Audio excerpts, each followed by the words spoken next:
بصوا يا جماعة، دي حلة، اسمها ايه دي، طاسة مكرونة بالبشاميل، صينية قصدي. انا نقعها في مية.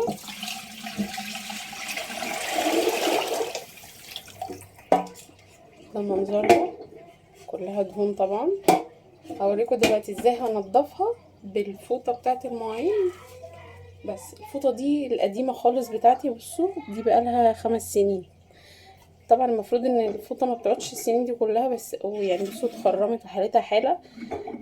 بس دي انا بستخدمها في التنظيف زي ما هوريكم دلوقتي. عندي واحدة تانية اجدد منها شوية، وعندي طبعا الاسبونجة اللي انا شغالة بيها. آه دي الجديدة يعني. المهم نفتح المية بس حاجة بسيطة كده، ننضف. هوريكم دلوقتي بصوا. طبعا انا نقع الصينية هنزل بيها بواقي الاكل.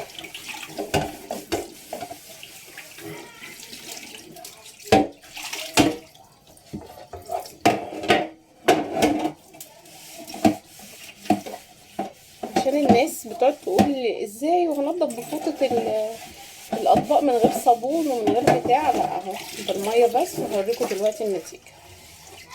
انا بنضف الحاجات اللي لازقة والبواقي عشان يبقى سهل عليا بعد كده ان انا ايه، انضف بالفوطة التانية، تبقى اخر حاجة بقى.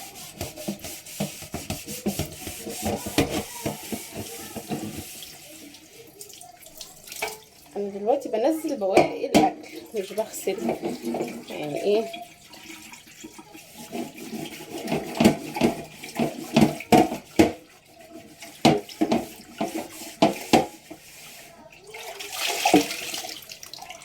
تمام، ده مبدئيا نزلت البواقي.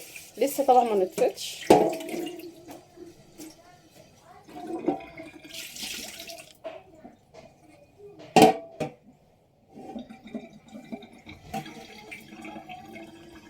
نيجي بقى بالاسبونجة النضيفة اهي، معلهاش اي صابون، ميه بس اهو.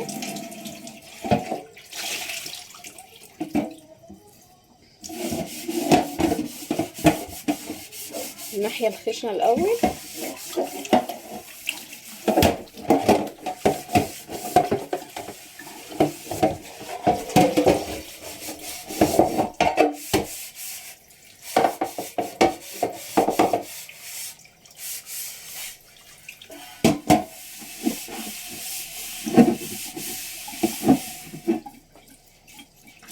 بشطفها لان هي خلاص شربت دهون، لازم تشطف.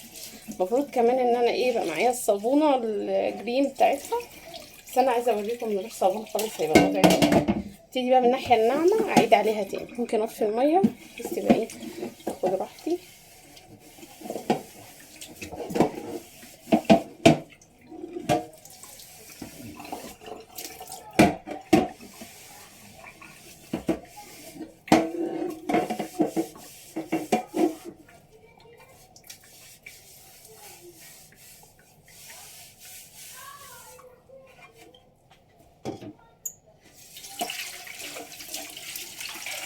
مية عادية على فكرة، مش سخنة، مع ان الافضل ان هي تكون بمية سخنة لو في الحاجة فيها دهون كتير.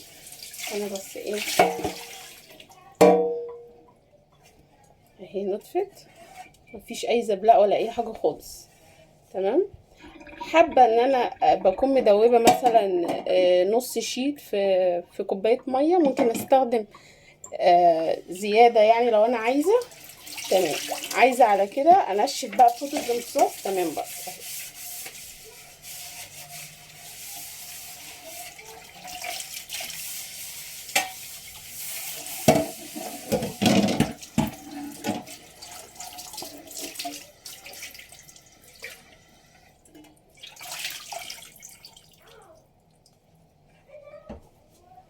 نشفها.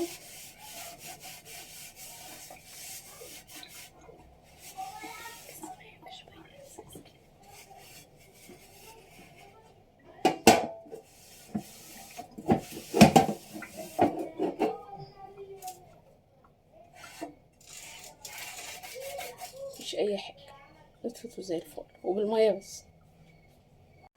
برضو بمناسبة غسيل المواعين وفوطة المواعين، هجرب معاكم دلوقتي ده. علبة تلاجة كان مكانها طبيخ. تمام، مرضتش لسه اعمل اي حاجة خالص، هعمل قدامكم اهو. اول حاجة بشيل البواقي دي، يعني مش هخش بالليفة على طول وبواقي الاكل اهو بايديا كده اهو. خلاص ده مبدئيا، طبعا لسه فيها مزبلقة كده، هغسلها برضو الطبيخ ده. ممكن اعمل بالفوطة القديمة بتاعتي من الناحية الناعمة.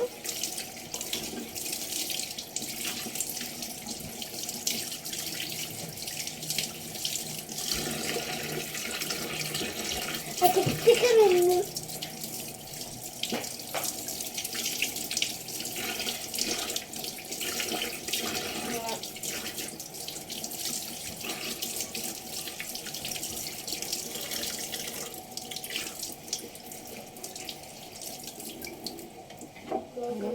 هي كده خلاص الحاجات اللي فيها، بس طبعا لسه مش نظيفة. فانا ايه يعني شوية مية اللي هي بالالواح دي، وهعمل كده